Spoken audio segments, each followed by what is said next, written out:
Krishti Eliot Engel, miku dhe mbështetësi I madh I shqiptarëve në përgjithësi dhe I Kosovës në veçanti, nuk hezitoi asnjëherë të ngrisë zërin në mbrojtje drejtave të njeriut dhe të pozicionohej në anën e drejtë të historisë.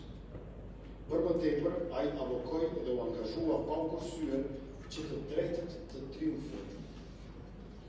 Kur erdhi në Prishtinë, me rastin e hapjes së zyrës informuese të Shtetit Bashkuar Amerikë, një kontribut të pamatshëm ishte nga zërat e hershme.